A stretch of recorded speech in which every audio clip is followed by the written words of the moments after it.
I had a friend for nearly 30 years. We went through our second, third together. Bad first jobs, little kids who wouldn't sleep, discovering their allergies. Mortgage years, that long suburban obstacle course where you're pretending to understand adjustable rate loans and school district rankings and wondering if everyone else is faking adulthood just like you are.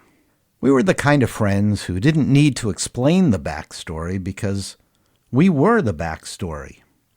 And then after my divorce, he kind of disappeared. No fight. No dramatic restaurant scene where somebody flips over a table. Nobody sent a long text that starts out with, "I think we need to be honest with each other," which is always how you know something enjoyable is about to happen. No, we drifted. Years passed. We got back in touch eventually. And then I had a realization I really did not want to have. My life had moved somewhere, his had not. I remember one lunch in particular, sitting outside one of those perfectly pleasant places near the beach, with overpriced salads and metal chairs designed by people who clearly hate the human spine. We covered all the old categories: work, family, a little bit of politics. We laughed, and still, something was missing. The conversation sounded familiar, but it didn't feel alive. It was like we were reading from an old script that used to kill in previews. I thought reconnecting with him would feel like coming home. Instead, it felt like walking into the house you grew up in and realizing somebody painted the walls, moved the furniture, and replaced the dog with one that doesn't recognize you. And the hard part wasn't anger. Anger gives you somewhere to go. The hard part was sadness. Because I wasn't only grieving the friendship, I was grieving the version of myself that had once lived inside of that. Some friendships don't end in betrayal. They end in drift, time, and two people who gradually become strangers while still knowing each other's street addresses from 5 homes ago. Don't call it a comeback.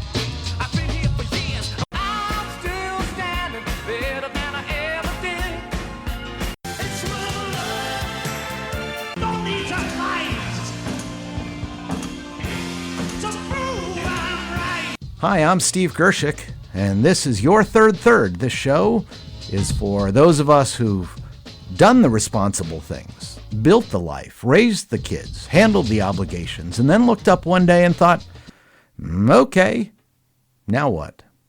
A few episodes back, I talked about the physics of building new friendships, how the systems that used to deliver friends to your doorstep, work, your kids' activities, that one neighbor that kept accidentally appearing while you were grilling, they all disappear at the same time, and nobody really sends us a memo.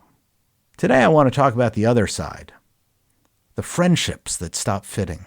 The ones that don't explode, they deflate. And the grief that follows, which nobody brings you a casserole for. I also wrote a Substack articles with tools and frameworks you can use to figure out if you have relationships like this and decide for yourself what to do about them. You can look for your third on Substack. It doesn't cost a thing, and I write 1 article per week, which is roughly the amount of content I can produce before my imposter syndrome shows up. Here's what I noticed about that lunch and about a few conversations since. I felt it in my body before I could name it in my head. Flatness. Like the difference between a song you love and a song you used to love that now sounds like background music in your dentist's office. We went back to the old material, old stories, old jokes, health complaints. The script was still there, but the electricity underneath it was gone.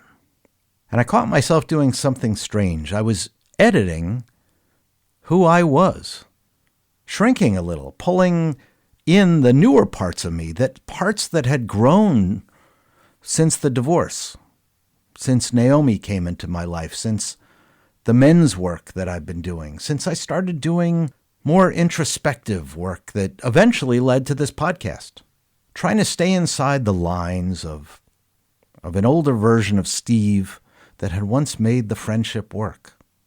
You ever put on a shirt that you hadn't worn in a really long time and you realize it doesn't fit quite right, but you keep tugging at it because you remember liking it a lot? That was me, except the shirt was my personality from 2005. And I wasn't sitting there with a villain. No, I was sitting there with someone from an earlier era of my life, and I was trying to force him into the chapter that I'm writing now. My divorce was a sorting event in more ways than one. It didn't only end a marriage. It reshuffled my whole social world. Some people were friends with a version of me that doesn't exist anymore. That's painful to say, but it's also clarifying. I'm learning that a lot of suffering in adult relationships comes from one thing: the gap between the relationship that you actually have and the relationship you keep hoping for. For a long time, I thought effort was the variable. If I reached out the right way, found better words, stayed patient, maybe tried a conversation that wasn't built from the same four stories we've both been telling since 1997, maybe something would finally click. And sometimes effort matters. But not every relationship responds to effort. Some are not waiting for better execution. Some are over. Not in a dramatic way, in an authentically human way. And what hurts sometimes is the gap between who the person is now and who you keep hoping they would still be for you. Sometimes you're not talking to your friend anymore. You're talking to the ghost of who they used to be. And ghosts, in my experience, are not great at returning phone calls. I think men are particularly bad at naming this. A lot of male friendship runs on shared activity. We watch the game, we fix the car, we stand around a grill making highly confident claims about meat. We compare what's in each other's disaster preparedness kits. That works beautifully until the activity disappears or stops carrying any kind of emotional weight like it used to. And then the friendship starts making a weird sound, and we handle it exactly the way a lot of men handle a weird sound coming from your car. We turn up the radio. We assume it'll work itself out, and by the time we admit there's something wrong, the whole thing is smoking by the side of the highway, and we're standing there saying, I feel like this was probably fine last week. Well, here's the truth.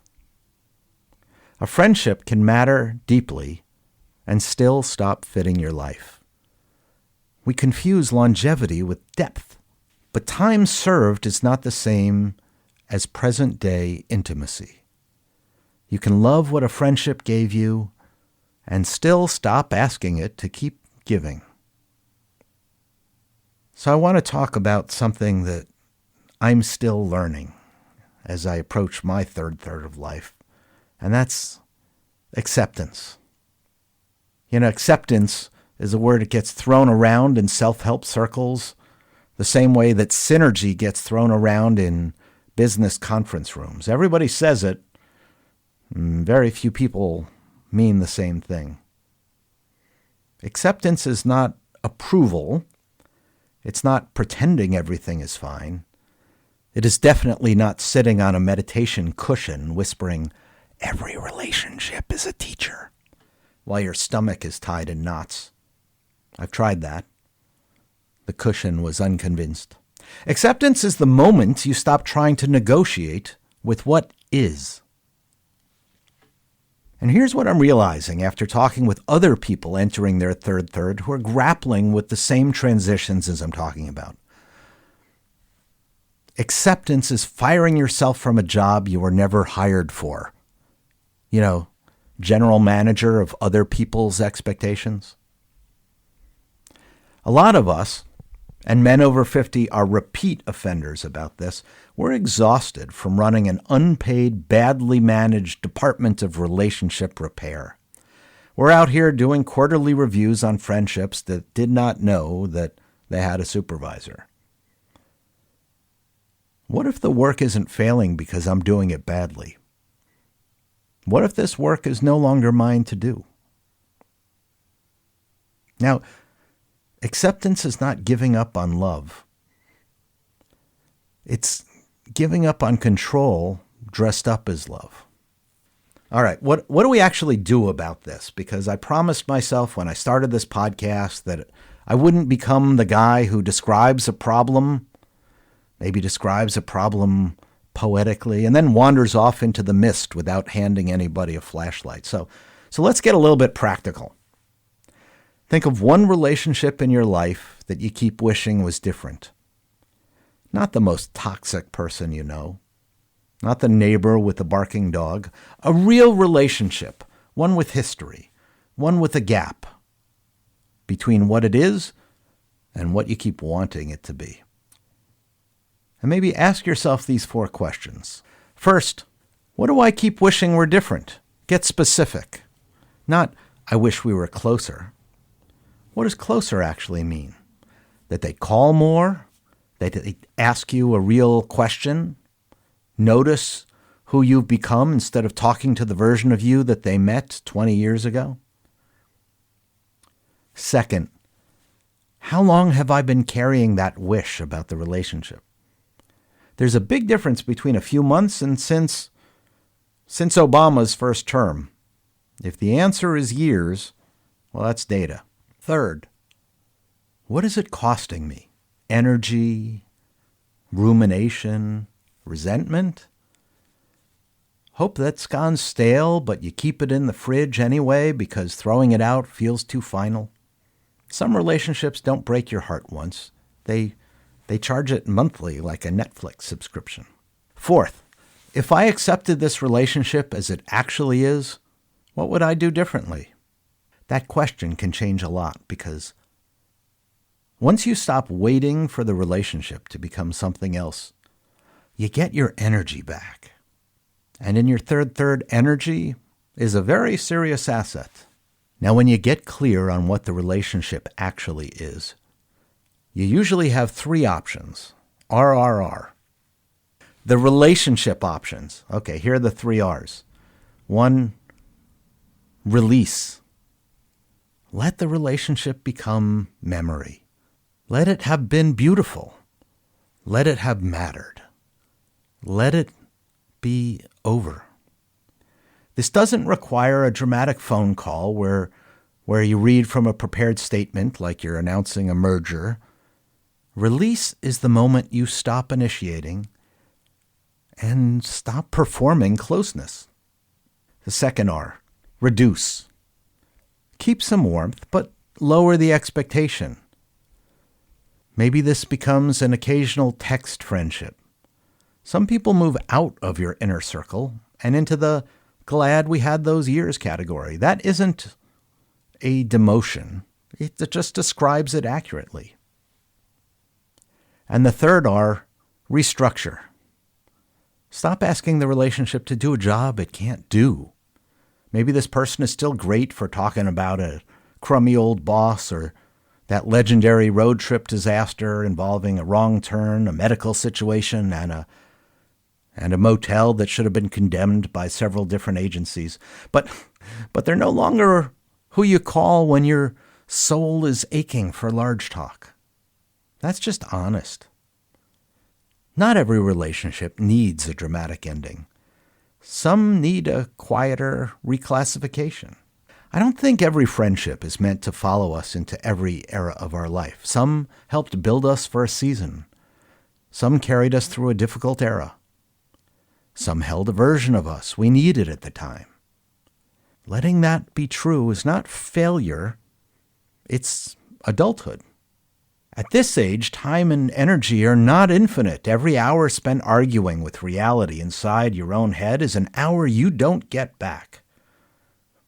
Every night spent rehearsing a conversation you'll never have is a night you could have spent present with the people who are actually here in this chapter, in your real life, in the person that you are now. Not every relationship is meant to be saved.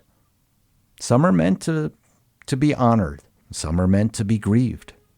Some are meant to be placed gently in the part of your life where meaningful things go when they're no longer alive, but they still matter. So, what's your homework for next week? Think of one relationship you keep trying to turn into something it's not. Ask those 4 questions. Choose one honest next move. Release it, reduce it, or restructure it. You don't need to solve every relationship in your life by Friday. Pick one. Be honest about it. See what shifts. And if you do this, shoot me an email, steve@yourthirdthird.com. Tell me what you chose. Tell me what surprised you. Tell me if you feel lighter or heavier or somehow both at the same time, because that's usually how this kind of truth works, at least in my experience. Next episode, we're going somewhere different, but the thread continues. Every episode of this show is really about the same thing. Figuring out who we actually are in this chapter and then building a life that fits that person instead of the one we used to be. I'm Steve Gershik, and this is Our Third Third. Protect your energy. At this age, that's a big part of the whole game. Bye for now.